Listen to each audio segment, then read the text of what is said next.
ഏട്ടാ ഞാൻ ഇവിടത്തൊക്കെ പറഞ്ഞതാ. പക്ഷെ ഏട്ടനതൊക്കെ അംഗീകരിക്കണ്ടേ? എനിക്ക് നന്നായിട്ട് അറിയാം ഞാനൊരു വിധവയാണെന്നൊക്കെ. പക്ഷെ പുള്ളി അത് അംഗീകരിക്കുന്നില്ല. ഞാൻ അങ്ങോട്ട് പോയതല്ല, എന്നെ ഇങ്ങോട്ട് വന്നിട്ടാണ് സ്നേഹിക്കുന്നത്. എന്നെ കല്യാണം കഴിച്ചോളാം, എൻ്റെ കുഞ്ഞിനെ നോക്കിക്കോളാം എന്നൊക്കെ അനിയേട്ടൻ ഇങ്ങോട്ടാ വാക്ക് ഏ തന്നത്. ഇതൊക്കെ എല്ലാ പെണ്ണുങ്ങളും പറയണത് തന്നെയാണ്. സ്വാഭാവികമായിട്ട് ആൺകുട്ടികളാണ്, അവർക്കൊരു പെണ്ണിനെ കണ്ടപ്പോൾ ചിലപ്പോൾ താല്പര്യം തോന്നിയിട്ടുണ്ടാവും. നിങ്ങൾ അവനെ പറഞ്ഞ് മനസ്സിലാക്കാതെ നിങ്ങൾ ഈ വിധവയായിട്ടുള്ള നിങ്ങൾ ഒരു കുട്ടി 8 വയസ്സാ 10 വയസ്സുള്ള ഒരു കുട്ടീനെയായിട്ട് ഞങ്ങളെ വീട്ടിലേക്ക് കയറി വന്ന എങ്ങനെ?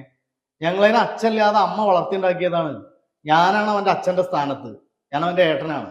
എനിക്കത് പറയാതിരിക്കാൻ കഴിയില്ല. അത് ഞങ്ങൾക്ക് ഒന്നാമത് ഞങ്ങളെ തറവാട്ടിന് ഇത് ചേരുന്ന കാര്യമല്ല. അവന് വേറെ ഫ്രഷ് ആയിട്ടുള്ള പെൺകുട്ടികളെ കിട്ടുമല്ലോ. പിന്നെന്തിനാണ് കല്യാണം കഴിഞ്ഞിട്ട് ഒഴിവാക്കിയതോ അല്ലെങ്കിൽ വിധവയായിട്ടുള്ളതോ ആയിട്ടുള്ള പെൺകുട്ടികളെ കല്യാണം കഴിച്ചു പറഞ്ഞിട്ട് കാര്യം ഞങ്ങൾക്ക് വരുന്നില്ല. നിങ്ങളത് മനസ്സിലാക്കുക, എത്രയും പെട്ടെന്ന് അത് ഒഴിവാക്കുക. അത് ഒഴിവാക്കിയിട്ടില്ലെങ്കിൽ അതിന്റെ നടപടി എന്താ വേണ്ടത് വെച്ചാൽ ഞാൻ ചെയ്യും.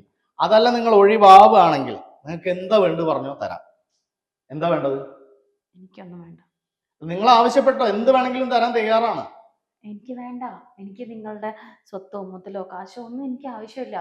അനിയേട്ടൻ എന്നോട് സ്നേഹം കാണിച്ചപ്പോൾ ഞാനും തിരിച്ച് സ്നേഹം കാണിച്ചത് അന്നത് സത്യം. ആ സ്നേഹം ഇന്നത്തോടു കൂടി നിർത്തലാക്കുക, എത്രയും പെട്ടെന്ന് അത് ഒഴിവാവുക. അത് പറയാൻ വേണ്ടിയിട്ടാണ് ഞാൻ വന്നത്. ശരി, ആ ഞാൻ നിർത്തലാക്കിക്കോളാം. ആ എനിക്ക് കുഴപ്പമൊന്നുമില്ല. ഓക്കെ ഞാൻ ഈ നാട്ടിൽ നിന്ന് പൊക്കോളാം. ഓക്കെ ഞാനും എൻ്റെ കുഞ്ഞ് എങ്ങോട്ടെങ്കിലും പൊക്കോളാം. ഞങ്ങൾ നിങ്ങൾക്ക് ഒരു ഭാരതാവില്ല. Okay thank you. വളരെ നന്നായി. അത് എന്തായാലും അങ്ങനെ തീരുമാനം എടുത്തത്. അത് എത്രയും പെട്ടെന്ന് ചെയ്യുക. ഞാൻ നിങ്ങൾക്ക് എന്താണ് ഇനി ചെയ്തു തരേണ്ടത്? അതിന് എനിക്കൊന്നും ചെയ്തു തരണ്ട. എനിക്ക് എൻ്റെ അനിയനെ വിട്ട് കിട്ടിയാൽ മാത്രം മതി, വേറെ ഒന്നും വേണ്ട. നിങ്ങളുടെ അന്യനെ ഇനി ഞാൻ എൻ്റെ ഭാഗത്തുനിന്നും ഉണ്ടാവില്ല. ഞാൻ എങ്ങോട്ടെങ്കിലും പൊക്കോളാം. ഈ ജോലി തന്നെ രാജിവെച്ച് ഞാൻ എങ്ങോട്ടെങ്കിലും പൊക്കോളാം. ആയിക്കോട്ടെ, ശരി, സന്തോഷം.